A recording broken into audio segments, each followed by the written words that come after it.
Thursday, March 6th. I'm Scott. I'm Rim. And this is Geeknights. Tonight we review...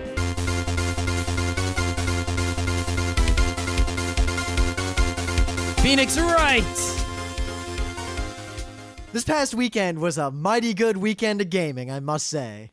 Yeah, we haven't played some board games in a little bit, and we cranked out like 4 or 5, I think, right? Yeah? Yeah, we even played one of my favorite games, even though something horrible happened. We played motherfucking Shogun. We did an episode on all the Milton Bradley Game Master Series games, at least the ones that we played. Yeah, but me, Alex, and Scott decided, hey, want to play Shogun? Yes, let's play Shogun. And we spent an hour learning the rules again, because we always forget, since they're kind of arbitrary, non-German game that tries to be all German style, war game, whatever, so we're playing. And in the second round of the game... It was the third round, I think. It was the third round, because I was leveled up a little bit. Yep. Anyway, right away, Scott built a little fortress, and he has his general is sitting there, and he thinks that he's perfectly invincible. He's on a coast. So I didn't think I was invincible, but I thought I was safe enough. Yeah, I mean, you were on a coast in a fortress with a moderately powerful army. However, I had set up this masterful swinging door plan where all 3 of my generals were going to faint like they were just securing territory. And then in the third round, they were all going to suddenly turn on Scott. I was going to utterly destroy him before Alex could even react. Alrighty. And it was a beautiful plan. Now, Scott, thinking he was safe in this fortress, didn't worry too much and was utterly shocked. I worried a little bit. I was looking over there. You were a little bit... I was a little bit worried, but I decided to just go with it. You were a little bit nonplussed when I said that my army was attacking you over the sea at your fortress. Well, because I figured there was like a 20% chance you would do it, and then when you did it, it was like, whoa, the 20% chance was actually 100%. Whoa. Well, the thing is, I bought a whole bunch of Ronin right before that battle. When you bought those Ronin, I was pretty sure you put them in that army. I was like 90% sure. So I was like, but I just let it slide. Yep, so the battle ensued. Because, what was the alternative? I could have backed out of the already built fortress, saved my daimyo, and given you a fortress. What I would have done is not built the fortress or put the fortress... I had built the fortress many rounds prior. If it was that round and you had just built the Ronin, I would not have put a fortress there. In a many-player game, I would use fortresses, but in a 3-player game, I wouldn't. But anyway, I killed Scott's daimyo. Tokugawa marched up. Well, here's the thing is... Scott fucked up. We fucked up. No, don't say we. You didn't notice either. Because it was your duty as the defender to array all of your units. You can't yell at me for not noticing something you didn't notice. Because I didn't care. Yeah, but anyway, you probably would have beat me even if we had noticed. But we didn't notice that some of my guys were not counted, and thus... We had concluded the combat, but we had done it incorrectly. Yeah, Scott had 2 extra spearmen he forgot to count. They would have had almost no effect on the battle. They would have had a slight effect on the battle. Almost no effect. A significant effect, because they would have taken 2 hits before 2 gunmen would have taken hits, and they would have fired again, and yeah. Doesn't really matter. It matters enough. It doesn't matter a lot, but it matters enough. It doesn't matter enough because it didn't matter at all. I was pretty much guaranteed to win that game anyway, because I had a master plan set up, and...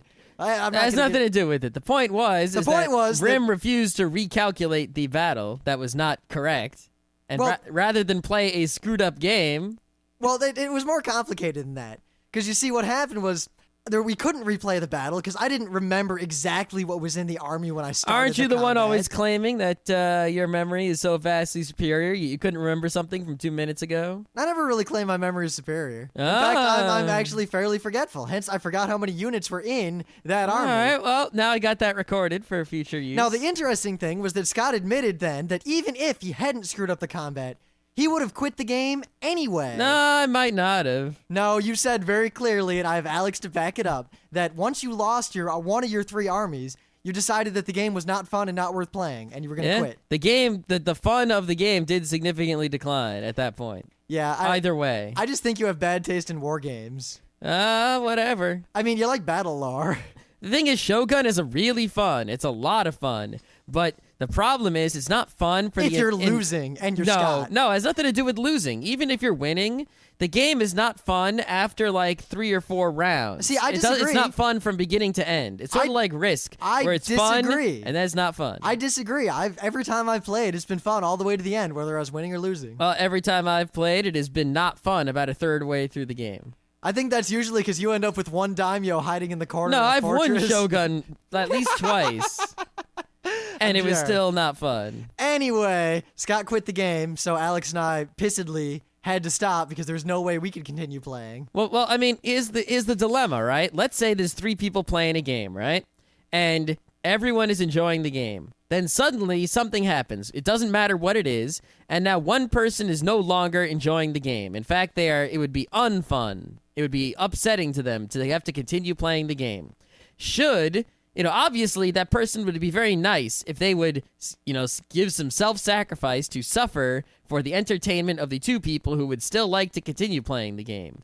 But, then there's the question of, will that maybe ruin the game if one person doesn't really care about it, but they're still playing just for the sake of it? See, it's simpler than that. If you're a nice person or in any way upstanding, if you commit to a board game, you have committed to the end unless the majority of players agree to quit.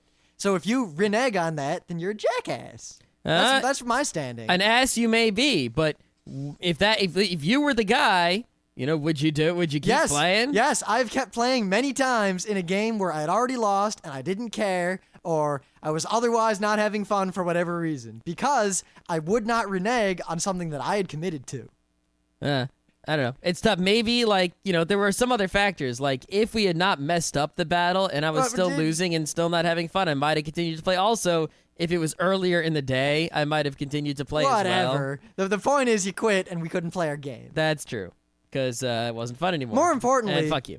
You suck. More importantly, we played another game of Vinci. Now, Vinci is not a game where ties are likely. The odds of tying in a game of Vinci, just considering how many points and rounds are involved, pretty slim. Especially if you have few players, then it's real hard. Now, despite that, in the 2 of the last 2 games, there has been a tie. First between myself and Scott, and now between Alex and myself. And the game in where Alex and Rim tied, the most recent game, I only lost, but I was behind them by 2 points. I think the 3 of us have played. This is one of those situations where the 3 of us have played a game enough to the point where we're all equally skilled now, and it's just a matter of, I don't know, it's just a matter of what civilization tiles come up in what combination and who takes them and when. It comes down to declining one thing once, 1 round too soon, you lose. Yep, there was one thing in that whole game that I declined a little but Alex on the next round declined the same his thing a little so it evened out, and that's why I was, right up there. Oh well. But anyway, before we do the news, I got to do a geek back because this is really important. Now, it's not even a normal geek back. In fact, it's a reverse geek back. I'm geeking back to someone else because they're listening? I'm assuming they're listening. And if they're not, they'd better because this affects them directly. This is a call-out, if you will. You see, I listened to Dave and Joel's Fast Karate for the Gentleman. Yeah, I listened to that too. And the other day, they were talking about various things. And at one point, the topic of air hockey came up. Uh-oh. And a comment was made that essentially said, air hockey is a game of chance. What? Now, that's ridiculous. I was in my car. Were they smoking weed during the show? I was in my car and I said, "What?"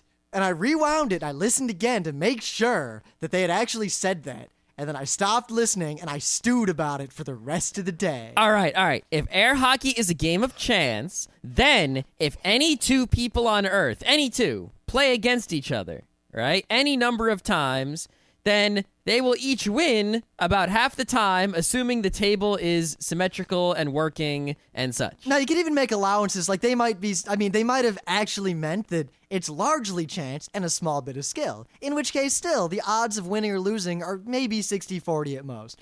However, I know from experience that a skilled air hockey player will beat an unskilled air hockey player almost 100% of the time. Now, we're not going to do a whole thing about air hockey here because we're going to do a separate show on air hockey in the future. Yeah, maybe a Tuesday, maybe a Thursday, because it is a game, but also Thursdays are lacking for content, and it's not a video game. And we're not going to talk about air hockey video games, which all suck. Yeah. But the point is that they've made this statement. And if it had been any other game, if they had said this about anything, I would have not even noticed or cared. I would have laughed a little bit.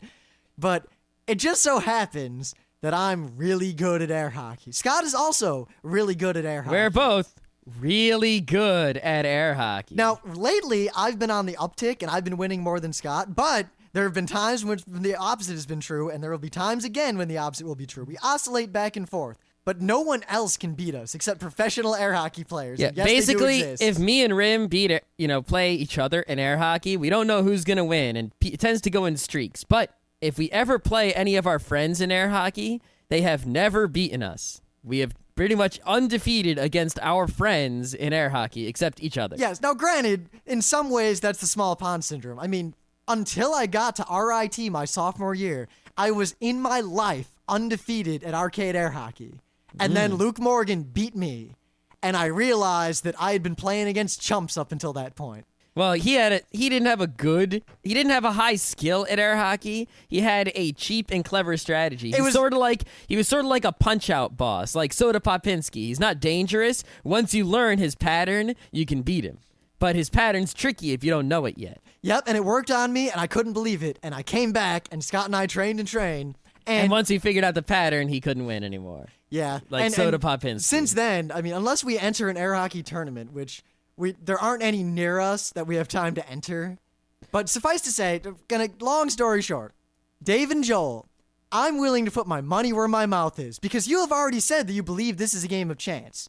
Therefore, you have odds of winning what I'm about to put forth. You see, if either of you can beat either of us at any 2 out of 3 match of air hockey, now unlimited tries for the rest of your lives, as long as you can find us and we can play a game, we'll give you $100. It has to be a real air hockey table. It can't be one of those $50 tables from like Walmart. Yeah, it's got to be a photon or photon equivalent. Tournament regulation. Yeah, for anyone who doesn't know, I consider there to be only one legitimate manufacturer of playable air hockey tables, and that manufacturer is Valley Dynamo. Now, there are other air hockey tables that we would accept for the purposes of this challenge, just because it might not always be easy to find a photon table. Yes, well, Valley Dynamo makes other air hockey tables besides the Photon. The Photon just happens to be my table of choice. But any air hockey, at least a 7-foot-long arcade-style air hockey table that is full size,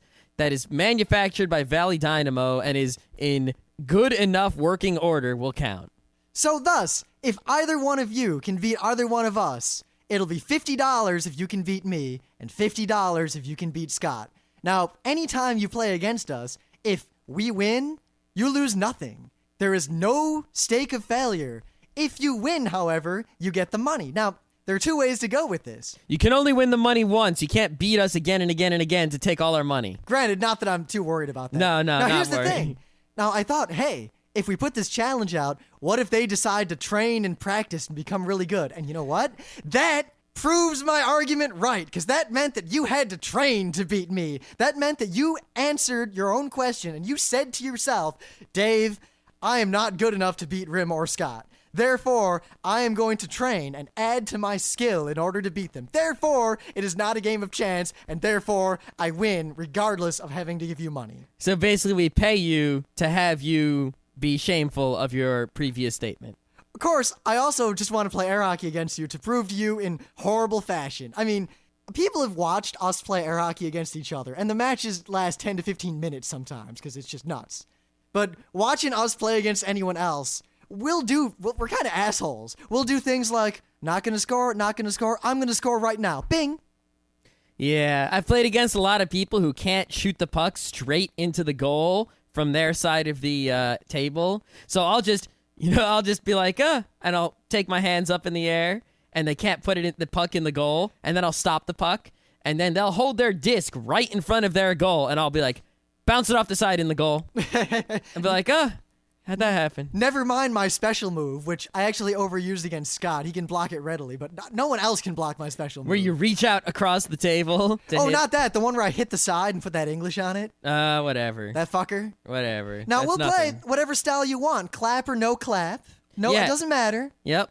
Any style of air hockey playing you want, you can make up the rules as long. Of course, the table rules is that 7 goals usually wins. Yeah, it's got to be some sort of legitimate air hockey, some sort of photon table.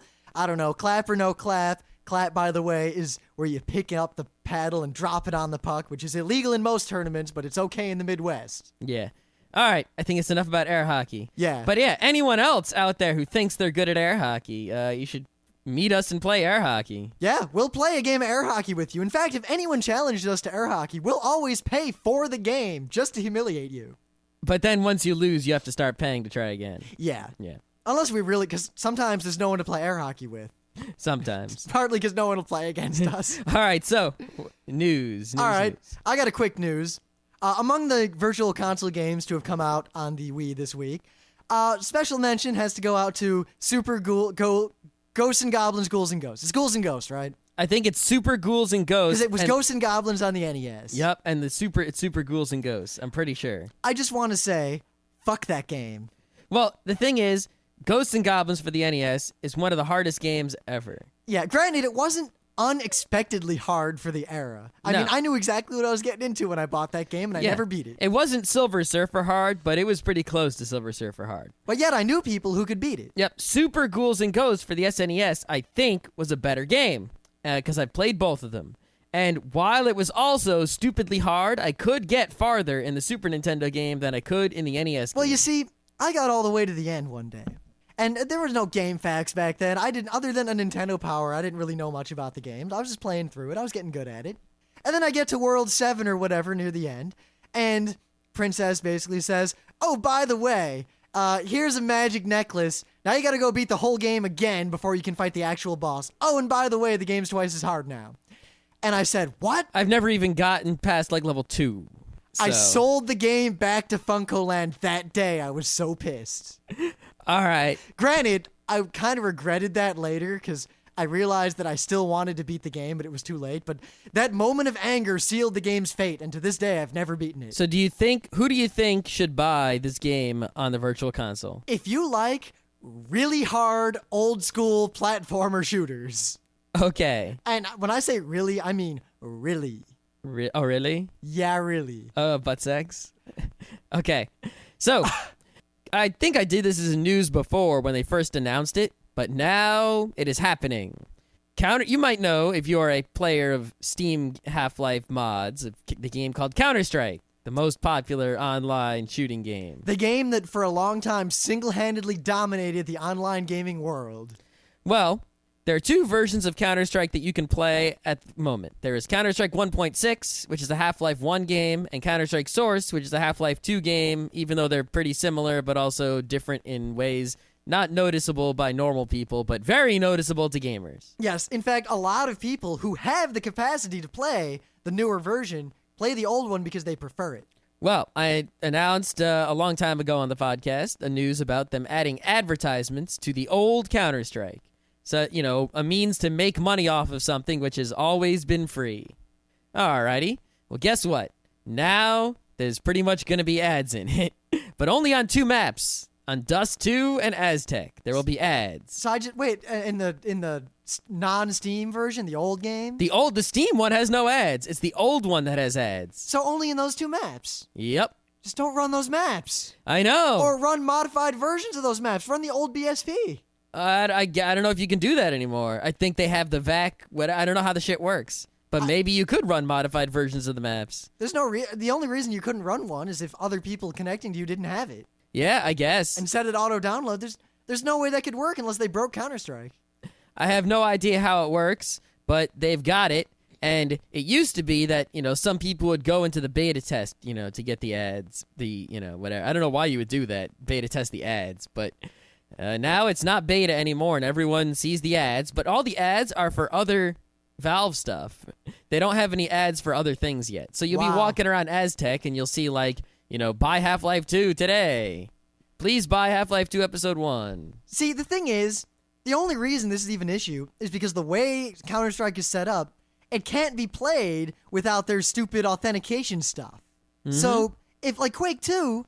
to this day, you can still play Quake 2 online, and there are a surprising number of active Quake 2 servers. And ID doesn't have to do, or ID, whatever you want to call them, they don't have to do anything. Yeah, because there's no reason. If I want to run a Quake 2 server, I just run one, and it just works. And if people know my IP address, they can connect to it and play Quake 2 with me. Yep, John Carmack could turn off every computer he and id Software owns, and you could still play Quake 2 with your friends on the internet. But Valve was so worried about piracy and probably about protecting their various revenue streams. And cheating. Yeah, that you can't play CounterStrike without crazy hacking or using their authentication servers. Yep. In fact, they didn't really threaten openly, but they hinted many times in the past at shutting down the old WAN servers to force people to play the new Counter-Strike. Yeah. Basically, I don't know. There are good things about, them having some sort of centralized authentication tracking mechanism for all these games, but there's also bad things about it. And one of the bad things is now you might see some ads. See, the thing is, I'd care more if I still played Counter-Strike. I would still. But at the same time, the only reason I don't play Counter-Strike is that I no longer have a computer capable of doing so. Yep. Well, now, even if you had a computer capable of doing so, you wouldn't play Counter-Strike 1.6. You'd probably stick to Counter-Strike Source or whatever. No, I'd probably still play 1.6 and avoid the ads somehow, because, yeah. Yeah. But hopefully, when Team Fortress 2 comes out, they will not have ads in it. Yeah, I'm really looking forward to those days, because I am buying a new computer specifically for PC gaming. I'm jumping back in. I'm going to buy all those games like Civ 4, and I'm going to play them, and I'm going to talk about them. I am also going to buy all those games. Because pretty much, I've missed almost 2 eras of PC gaming now. You haven't missed much. No, I really haven't. That's why I'm not. I mean, this is one of the best years that's going to happen ever, because we've got 3 Valve games coming out, and we've got Portal's one of the 3 Valve games. I haven't been... Spore. I haven't been this excited about the PC game lineup since Quake 2 was announced. Maybe that's true. Well, the era when Quake 2 and all those games were coming out. Okay, yeah, I haven't been this excited since the 90s. I mean, I think Tribes 2 was the last time I was excited about a PC game until now. Okay, so yeah, since 2000, I haven't been excited. That was a long time ago. 2000, I was still playing Weapons Factory. There's been a 7-year drought of PC gaming.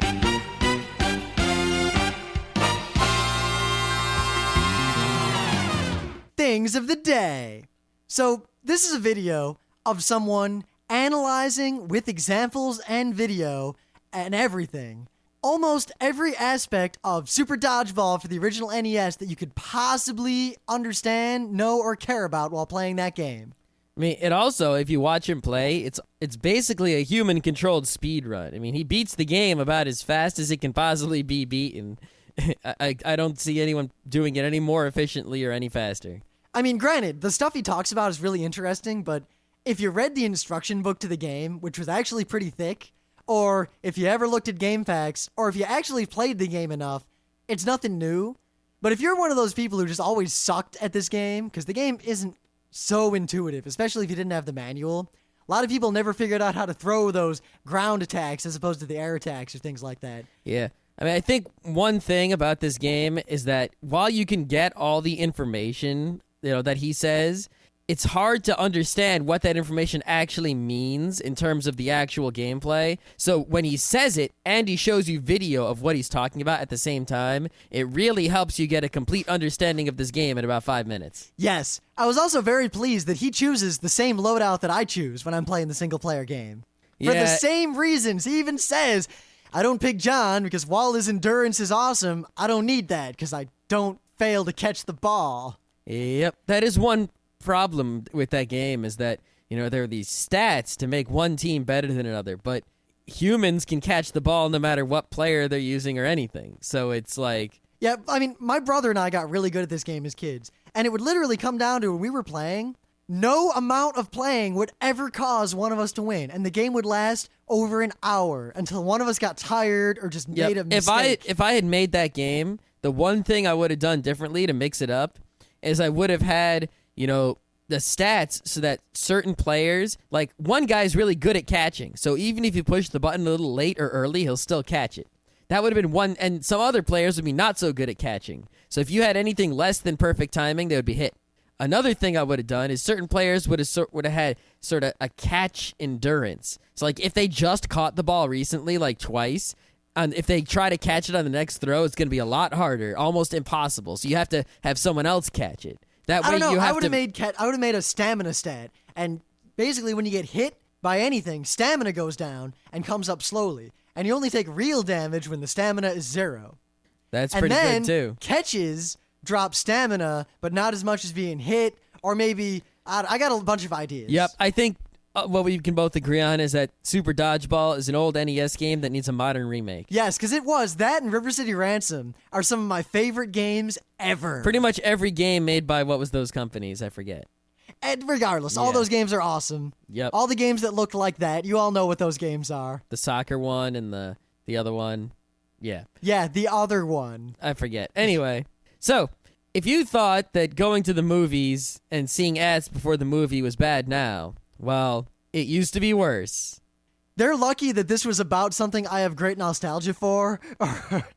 Yeah, so back in the day, Atari, when they were still the company that made the Atari 2600 and all that other shit, they put out an ad for a video game they were making, an arcade video game, and they put that ad in the movie theaters. It was like a pretty long ad. It was a few minutes long. It was produced on film, and if you went to see a movie, you see this ad, before, I presume, before the movie or maybe during the intermission, which they don't have anymore, or something like that. You know, I've never been to a film that had an intermission, except Hamlet. I did when I was a kid. We would go to the movies, and the first 3 times I ever went to the movies, they had intermission. What? Even when I was a little kid, there was no intermission? A real little kid, 3. I wanted to see the Sesame Street movie, and there was an intermission. Wow. Yep. Also the Care Bears movie. Wow, there wasn't an intermission at the Care Bears movie. I remember clearly. I'm pretty sure it was the Care Bears movie. What there was, however, was a cartoon before the movie. Oh, always a cartoon before the movie. Anything else is unthinkable. However, I gotta say, this Dig Dug ad... Oh yeah, it's an ad for Dig Dug. No, I guess you didn't say that yet. That's fine. It's pretty bad, and not like the Power Glove. No, it's real bad. I mean, I like Dig Dug a lot, but this is not Dig Dug. See, a lot of ads from that era are a lot like this, and I don't understand them. Even then, I didn't understand them. They just don't seem like they're actually selling the product. Well, in the end, they didn't really sell the product that well, did they? No, Atari didn't do so well. No, so I wonder if it was because they spent a lot of money on shitty movie theater ads that made Dig Dug look bad instead of good. Yeah. Because Dig Dug is awesome. Super awesome. I just can't imagine being a human being and seeing that in the theater before a movie. Especially back then when there really weren't so many ads before movies. Well, I had an ad before my movie, a Dig Dug ad. It was the style of the time. So we realized, originally I wanted to review XCOM UFO Defense, which is, in my opinion, one of the greatest video games ever made.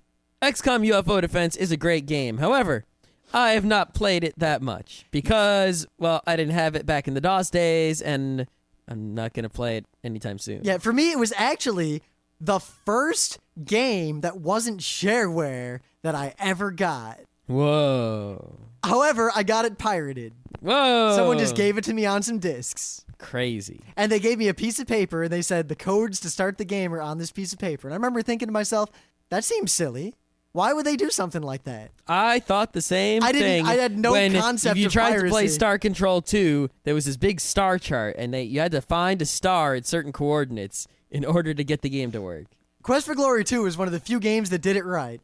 The copy protection was a big color map that came with the game, and if you wandered off into the city streets, good luck finding your way around without that map. However, if you were badass or diligent, you probably could find your way around. Well, probably not, because it's a really big city and most of it's dead ends, but... Yeah. Anyway, so, seeing as we weren't going to talk about a game that only one of us knew enough about to do an episode on, we tried to think of a game that we had not talked about on the show that we have both played. And, we finally came up with the answer. Amazingly enough, despite it showing up in our archives 6 times, we never actually talked about Phoenix Wright. Objection! Oh, we talked about it. We just didn't review it. Uh-huh. So, let's do that.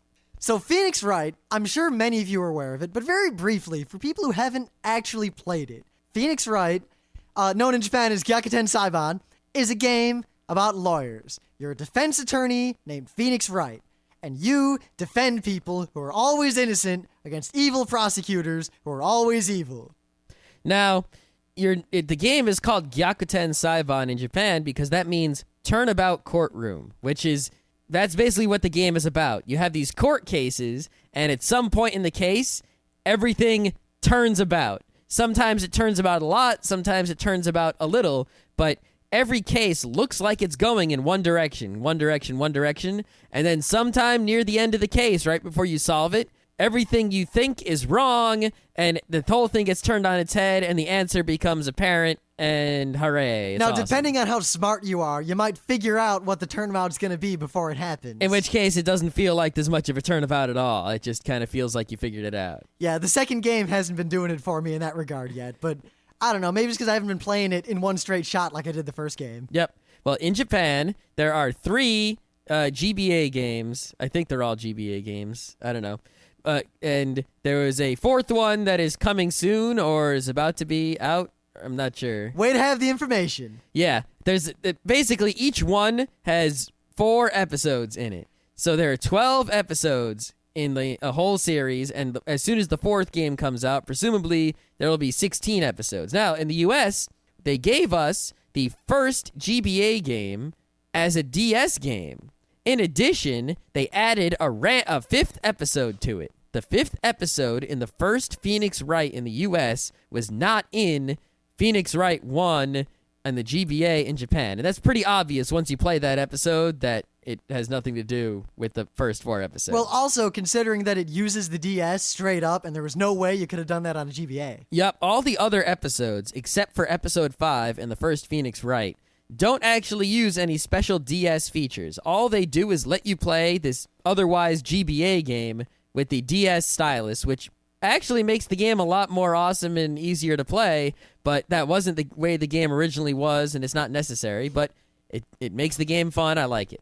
Now, the DS one, the one that actually uses the DS at the end of the first cartridge, is basically an entire game in and of itself. It's so long and good that they probably could have sold it as a separate game, and I would have paid the same amount of money. Yeah, each game has 4 episodes, but the episodes get longer and better. It's like the first episode on any one of these is short and kind of simple, and it's not really worth anything.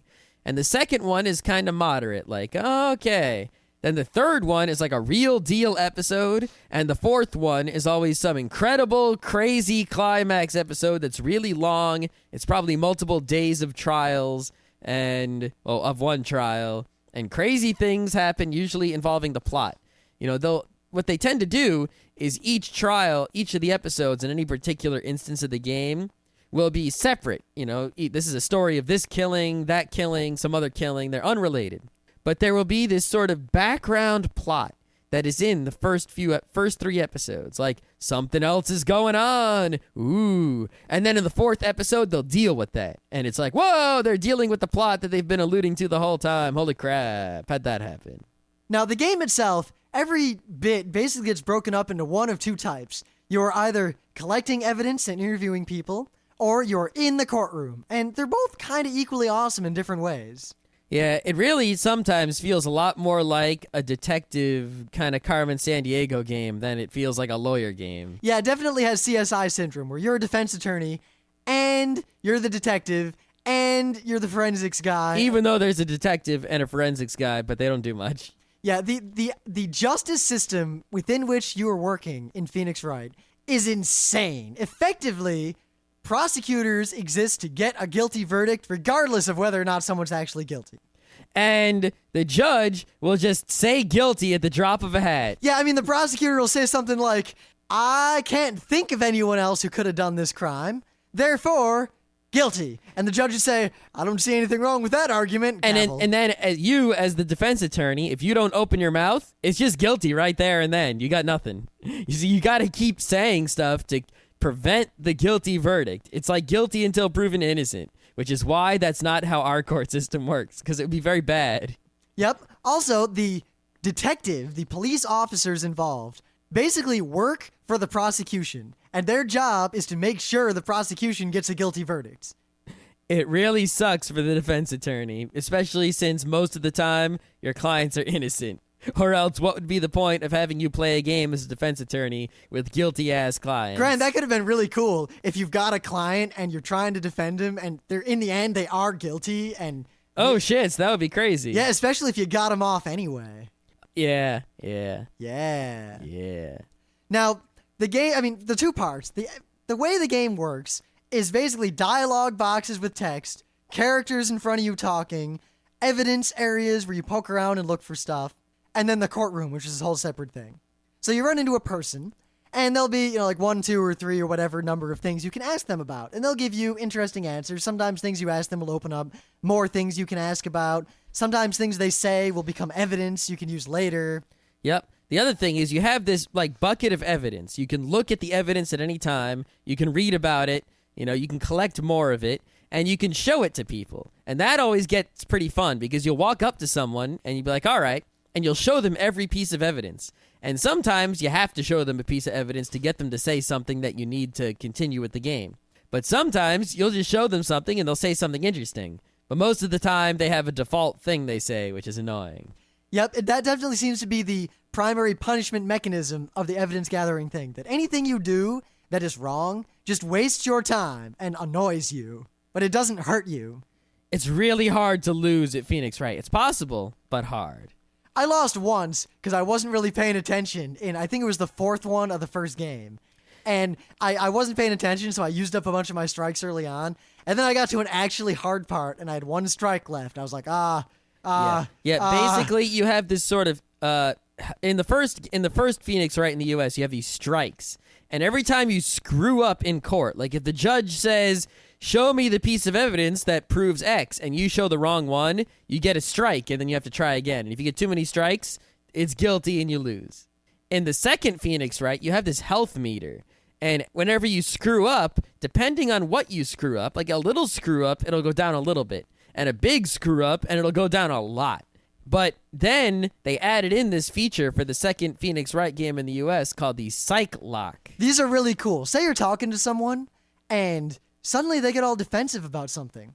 Without spoiling how you get it, you have a psychic power wherein you can see people's innermost secrets. So if someone's hiding something, suddenly you'll see them surrounded by chains with locks on them. It's actually sort of scary when it happens, but what you have to do is you can attempt to break those locks and get them to tell their secret to you. To do it, you have to go and find the, quote, keys to the locks, which are usually pieces of evidence or facts. So when you'll start pressing them on the issue. You'll be like, so this secret you've got, blah. They'll be like, I don't know nothing. You'll be like, well, look at this. All right. Like, I don't know Joey Jojo Shabadoo, and you say, Here's a picture of you kissing him. And then they go, shh, and one of the locks breaks. Then they're like, you can't prove that's a picture of me. And then you prove it's a picture of them. And then on the back is their signature and like a love note or something. Yeah. And when you break all the locks, they break down, they usually cry or something, and then they tell you what they were hiding from you. Yeah, the other cool thing is when you break the psych lock, your health meter fills back up. But at the same time, if you make mistakes breaking psych locks, you take psychic damage, and you can get close to dying. Yeah, so it actually, the mechanic of psych locks in the game kind of makes it nice, because usually investigate in between days of the trial. So if you suck one day at the trial, you can make up for it by breaking the psych locks without screwing up. It also adds an interesting element to the evidence gathering, because in the first game, the evidence gathering, you couldn't lose there. It wasn't a matter of screwing up. It was just a matter of figuring out how to get all the evidence to make the day progress. Yeah. Now, you can get stuck. You have to worry. You have to make decisions that might hurt you. I mean, really, when you look at the game, it's just sort of telling you this story, and you have to figure out what buttons to push to get the story to continue. It's more a puzzle game than anything. But it's basically you're solving logical puzzles. Like, all right, what do I have to do, to get this to happen? Because that person is doing X, and that person's doing Y, and that person said this, and I have these items. What does this mean? Aha, let me try to do this. That makes sense. Oh, look, now it's getting me further along in the game, and eventually you get to the end of the game. Yep, a lot of the trial sequences are really interesting. They often boil down to things like the prosecution will say something, and then it'll cut to Phoenix, and he'll think to himself, so, is this worth pursuing, or should I let it drop? And you have to decide. And if you decide to pursue it, but it actually wasn't worth it, then you'll back yourself into a corner or lose some health or get penalized or whatever. Sometimes the game will trick you and pull you into loops. Like in the first Phoenix Wright, I noticed most of the time if you made the wrong decision, it would just be like, you're stupid, try again. And you just choose the other answer.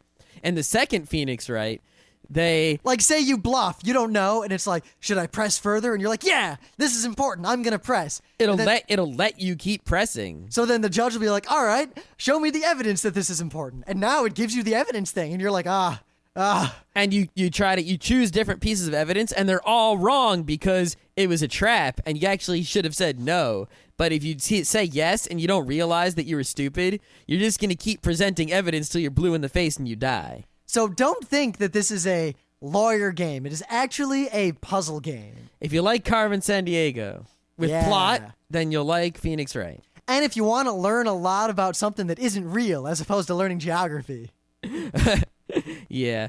Well, what's good about Phoenix Wright that I think it makes it so super popular is that it is not a faithful translation from the Japanese. I've looked and I've seen what the Japanese ones are about. And the American ones are close, but they're not nearly as close as 90% of the anime and manga that we watch. Partly because the humor is often very distinctly Japanese or whatever, and they very much localize these games to a younger American audience.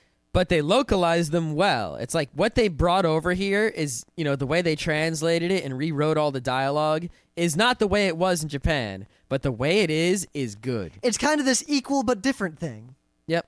Also, it helps that the music is still the same and the character designs are still the same. Yes, I mean, the game itself is fun, and the gameplay would keep me going for a long time. But what really makes this game shine, aside from the fact that the stories are actually pretty good, and the jokes, while sometimes horrible and punny, are still funny. Sometimes. But even when they're bad, it's bad in this kind of way, as opposed to this kind of way. That's true. But what makes the game shine is the characters, and if you want to encapsulate all that this game actually is, that graphic on the front of Phoenix standing there with that finger in the air, pointing it as hard as he can. Yep. This game is all about style. Characters yelling, dramatic soap opera action, intricate love triangles.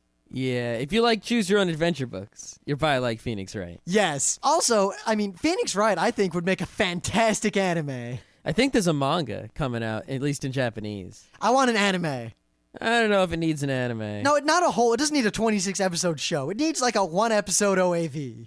Yeah, that would definitely work out if there was a one episode. Or maybe a movie. A movie would maybe be all right. The movie would have to go a little bit dark. Or then again, the game does get pretty dark. The movie would have to cover like 3 cases or something like that. I don't know. It's tough. Oh, we didn't talk about exactly how the courtroom works. The courtroom is actually pretty fun when you're, because we already talked about how you're examined, you go around looking for evidence. When you're actually in the court, the way it works is they'll just be sort of this, you don't really control anything, and you get, the judge says stuff, the prosecutor says stuff, Phoenix says stuff. Then there'll be a witness, and Phoenix will get to cross-examine every witness. So the witness will first testify, and they'll say a bunch of stuff, and what they say will be broken up into, individual sentences. So you look at each sentence or chunk of sentences, and on each one you have an option to press, meaning you're going to push them for more information about whatever they just said, or present evidence, meaning I have found a contradiction. I am going to now enlighten you and push you toward the truth by proving that you were wrong. So let's say Rim is the witness, and Rim says, I don't know, the body was found at noon, the body was a man, there was a wallet on the floor at the time. So then Scott presses me the body was found at noon, and I say, I looked at my watch and saw that it was noon. And then I press him on the body was a man. And I'm like, yeah, it was a man. I saw the short hair and the beard. And then you have the autopsy report, so you would present and say, ha, it was actually a woman. Yep. And that's the kind of stuff you actually will find in the game. Yeah. And sometimes you'll basically the strategy I have in the game is that no matter what anyone says, I will press on every single sentence because it doesn't hurt to press on every single sentence. Usually. There are a couple specific occasions where the judge will say, don't press more than once or twice or I'm going to get you. Or stop badgering the witness. Yeah, if he says that, then you don't want to keep pressing. But most of the time, 90% of the time, you can just press every sentence they say to reveal another sentence of information. And sometimes they'll have to modify their testimony. And when they modify their testimony, then, they've added 2 sentences to the testimony. I know that those 2 sentences they've added, one of those is wrong, and I've got evidence that I have to present on top of those, but you got to press them on those first to make sure, and yeah. Now, the game will alternatingly make you feel very smart and very stupid, because sometimes you'll be following along, and you'll see where this is going a mile away, and you'll have your finger itching, ready to throw that evidence out. You've got it down. Yep. But sometimes you'll hit a point where you're sitting there, and the judge is like, what's it gonna be, Phoenix? And you're like, Yep, because the way the game works is they have the right amount of foreshadowing and plot structure and all that, and you get to see the evidence, and you get to hear all these things people say well before they actually, it's sort of a reading comprehension game in a way, in that you read all this stuff during the examination phase, and then they question you on it in the court phase. And after reading all this stuff, if your reading comprehension is really good, you'll know the whole case beginning to end. You'll know what's going on. The whole story will unfold to you. At least most of it. You might not get the final turnabout. You might not get the final one, yeah. But what'll happen is because even though you know the whole thing, they will ask you specific things for specific evidences along the way, and some of those specific ones, it's like, I don't freaking know. What the hell does that? Yeah, like maybe you know that Joey Jojo is the murderer. You figure that out right away. But then you're backed into a corner where you got to prove that he's the murderer, and you know he's the murderer, and you're like, this piece of evidence. The judge is like, what about that piece of evidence? Then it cuts to the evidence, and now you got to pick what part of the evidence is actually going to prove it. That really sucks. Yeah, but at the same time, it's awesome. Like, that's where the game really shines, because then the music changes. Whenever something big is happening, you can always tell when you got it right, because if you present the proper thing, the music will usually stop, and then other music will start playing. Usually hear, like, da-ding, or like the music will change. If it's just silent after you present the evidence, or if the music just keeps playing without changing, then you've probably got it wrong. And the music and the energy, there's like this vibe. The courtroom starts out pretty tense but slow, and every case kind of builds and builds and builds to this climax where the last 5 minutes of you playing will be objection, objection, objection, back and forth, yelling and screaming and evidence, evidence, evidence. And the music will get crazy. The witnesses will start getting really crazy. It's pretty fun. Now also, it plays out a little bit like a fighting game in that whenever you get a good dig in against the prosecutor or a witness, they show damage like a robot. Like they'll take a hit, or they'll start looking differently. Their body posture will change, or they'll like you punched him in the face when actually you just showed him a piece of evidence. And every single person, witness, evil, prosecutor, whatever, judge, when you defeat them, when you prove them wrong, when they have lost, they basically have a death animation. Not gonna ruin them, but they are all hilarious. Super hilarious. I mean, one guy's head basically explodes. It's true. All right. So, if you have a DS, if you don't have a DS, what's wrong with you? The DS is like the number one console. Yeah, I mean, I love the Wii, but the DS is still my number one console. DS is number one right now. And Phoenix Wright is probably, it might be the number one game for the DS. I don't know. Don't forget Advance Wars DS. It's true. But, regardless. If you had a DS and you don't got Phoenix Wright, something's wrong. The Phoenix Wright franchise is easily in the top 10 of DS games right now. Still. There's no question about it. So, Phoenix Wright 1 and 2 in the United States, you should get both. If you speak Japanese, go and get all the GBA in the original games because you speak Japanese. Why are you buying the American one for? Avoid reading spoiler sites because crazy things happen and you really don't want to ruin this Also, stuff. avoid just watching videos, even watching Phoenix Wrongs, where you'll see characters that you don't know about yet is sort of a spoiler because part of the goodness of this game is when a new character appears, you see, because the character designs are all really awesome and hilarious, it's like, whoa, a new character. Woo, it's a big deal. Yeah, I mean, there's one character who appears in the 5th part of the first game. And when he appears, before he says anything, just the design, when you look at him, it sent a shiver up my spine. So I felt something wrong about this person. Yeah, so it's pretty important not to see much of the game before playing it. Yeah, granted, that means I have to be very careful when I'm around our friends Ido and Conrad, because they have a thing for these Phoenix Wright games far beyond what you could ever imagine, and they know far more about it than any human being should. Yeah, I've beaten both games because I pretty much blasted through them. Rim beat the first one, and he's only like halfway through the second one. Yeah, a little over halfway through. All right, so don't spoil the end of the second one for Rim. Yeah, I swear to God, I'll make you eat your parents. Lol. Okay, Phoenix Wright's awesome. Got anything else to say?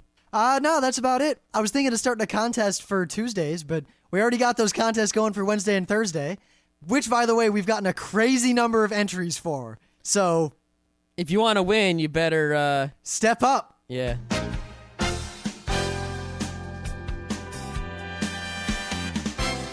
This has been Geeknights with Rim and Scott. Special thanks to DJ Pretzel for the opening music. Be sure to visit our website at www.frontrowcrew.com, where you'll find show notes, links, our awesome forum, a link to our Frapper map, and links to all the RSS feeds. We say feeds plural because Geeknights airs 4 nights a week, covering 4 different brands of geekery. Mondays are science and technology. Tuesdays, we have video games, board games, and RPGs. Wednesdays are anime, manga, comic nights. And Thursdays are the catch-alls for various rants and tomfoolery. You can send us feedback by email to geeknights@frontrowcrew.com. Or you can send audio feedback via Odeo.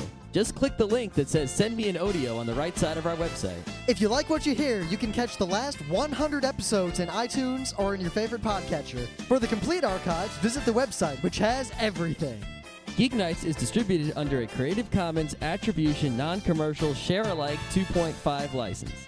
This means you can do whatever you want with it as long as you give us credit, don't make money, and share it in kind. Geeknights is recorded live with no studio and no audience. But unlike those other late shows, it's actually recorded at night.